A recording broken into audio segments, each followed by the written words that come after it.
Long enough to cover the subject and short enough to keep it interesting. Welcome to Out of My League. I'm Nick Diaz. If you're disappointed or if you're underwhelmed, you need not be. You need not be. 2 days ago, I saw a tweet. It was a blind resume test, and it was asking LSU fans, which resume would you pick to be LSU's next baseball coach? And looking at the resumes, I could see who the coaches were. Coach A, Coach B, Coach C, and Coach D. It was Tony Vitello's resume, Jay Johnson's resume, Link Jarrett, the Notre Dame coach's resume, and Cliff Godwin's resume. I could see that because I had done my research. And I had always been, from day one, Cliff Godwin was my top candidate, and Tony Vitello was a close number 2, and I really didn't have a number 3. What's funny is that when I was just looking at the resumes, and I got rid of all the anticipation of Cliff Godwin, I got rid of all the swagger and good looks and charm of Tony Vitello, I got rid of all the flash and all the research and all the romanticism of all the other candidates. In other words, I got rid of all the other bullshit, and I just looked at the blind resume. I said, just one resume, Jay Johnson's resume. But no, Cliff Godwin and Tony Vitello, there's other reasons. No. Just look at the resume. Just look at the accomplishments. See, we do this. We romanticize things. We try to talk ourselves into stuff. Trivial reasons like looks, personality, where somebody's from. Oh, you went to the same high school as me. Oh, really? When did you graduate? Oh, that's awesome. Cool. Oh, you know this person? Great. Then you start to think, well, maybe they'd be a good friend.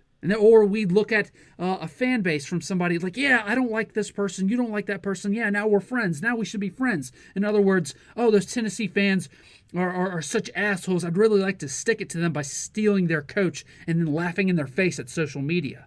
That's why I'd like Tony Vitello. And I'll be the first to admit, I wanted to do the same thing. I got caught up in that trap the past week. But just look at the resume. Look at it. Jay Johnson has been to 2 College World Series. Tony Vitello has been to 1. Cliff Godwin has been to 0. Jay Johnson has won College World Series games and went all the way to the College World Series final and almost won a national championship. Godwin and Vitello have not won any College World Series games. Jay Johnson has won and turned around multiple schools.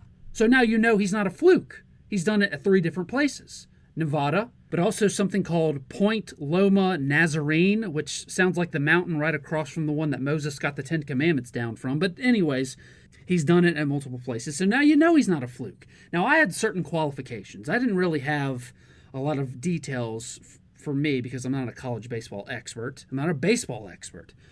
But I had 2 qualifications. One, someone younger, someone in their 40s, mid to early 40s.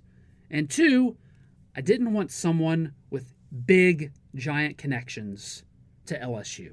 LSU baseball needed to break out of the rut of that good old boy, hold the rope, Skip's crew, Maneri's crew network. They needed a wholesale, philosophical, generational change. Younger in their 40s and not a part of the good old boy network. And from the reports that I've been told, Jay Johnson was on Scott Woodward's top candidate list from the very beginning, but Scott Woodward kept it to himself. He let all the other bullshit from all the other former players and people and the boosters inside the building do the talking. But he kept guys like Jay Johnson to himself. Woodward did his job as a leader and said, hey, I'm in charge. You know that old saying that if it's everyone's job, it never gets done. But if it's one person's job, it's more likely to get done. This applies.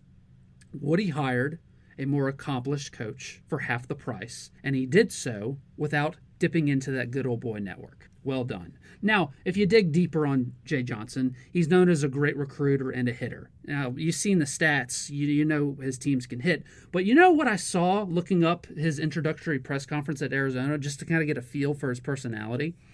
The athletic director, when introducing him at Arizona back in 2015, he said, I discovered Jay Johnson because I went to the Mississippi State coach, John Cohen, and I asked him for recommendations. And John Cohen, the Mississippi State coach at the time, said, you know, we pride ourselves at Mississippi State, great program, SEC, great recruiting. We pride ourselves on early recruiting. We pride ourselves on getting on prospects early and often. And we've never had a problem with that. except for one guy, Jay Johnson. Who the hell is Jay Johnson? He's a young guy in his 30s at Nevada. Plain and simple. That's the kind of recruiter he is. Okay, that's great, Nick, but he needs a pitching coach to succeed. His weakness is a pitching coach. Totally solid point. Exactly. He's not a perfect candidate. Agreed. And Skip Bertman had never been a head coach before when he got the LSU job. And Nick Saban wanted to jump ship 3 days after his opening press conference because he thought he had made a mistake because he had never been to the state of Louisiana. And Sue Gunter and Dale Brown had almost no ties to the state of Louisiana.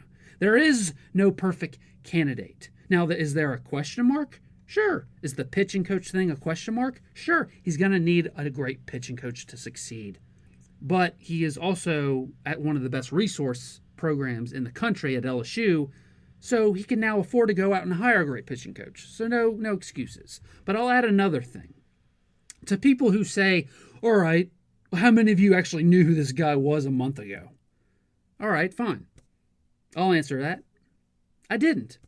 Now, 2 weeks ago I did. But here's the thing. Who cares if I didn't know who this guy was from the very beginning? Does that not make him a good coach? Oh, so you flip-flop. You're just a flip-flop, Nick. You're trying to say that, change your mind and blah, blah, blah, blah. And I go, yes, I did. I am a flip-flop. I learned something. I grew from that information, and I had the wisdom to change my mind when better information was presented to me. People, I named my show Out of My League. Who gives a fuck if I knew who this guy was 2 or 3 or 4 weeks ago? Who cares? Does that stop it from being a good hire? Who gives a shit? I've got stuff to do. I can't know about every single coach in college baseball. Now, I can tell you exactly why Woodward hired this guy. That's something I can tell you. He's young, which I was told Woodward had a priority for, who at first glance had a great resume, caught his attention. When he dug deeper, Woodward saw he had no ties to LSU, but at the same time, Jay Johnson is exactly like those Hold the Ropers and some of the Maneri guys, and I'll explain what I mean. Jay Johnson, his teams play guerrilla ball, just like Skip's crew did in the 90s.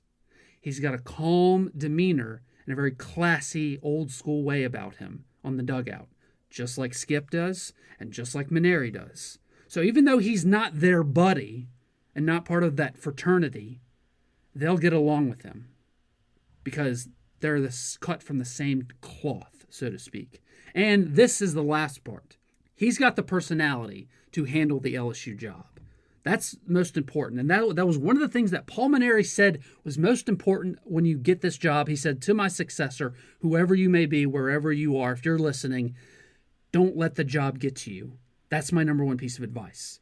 The reason why I always had Godwin slightly above Vitello as my number one and Vitello as my number two on my wish list of candidates from the very beginning was because I thought Godwin didn't have this chip on his shoulder and constantly worried about what everyone thought about him and, trying to make a name for himself and worried about this and that and getting just fired up. That was my biggest question mark about Tony Vitello, was just that.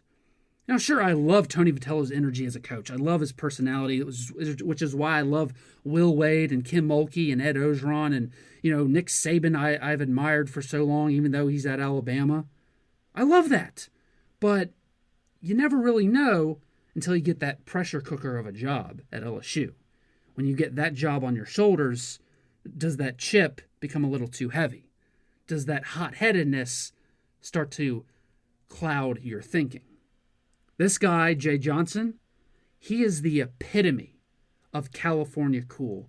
Nothing bothers this guy. That's why I always defended Maneri's personality in the dugout when everyone wanted Maneri to lose control and be more of a hard ass. I said, no. The reason why he's successful is because he never does that. That's what it takes to be at LSU. And thank God Woodward saw that in Jay Johnson and listened to the resume and not the flash and the noise of every other candidate and fans and all the former players. That's why I like Woody's leadership, and that's why I think he hired Jay Johnson, and that's why I think the hire of Jay Johnson is great for LSU baseball. But we'll have to wait and see if Johnson can actually get the job done. We'll find out. Thanks for listening to Out of My League. If you like what you heard, be sure to like, share, and subscribe, or follow me on Twitter and Facebook in the description link below.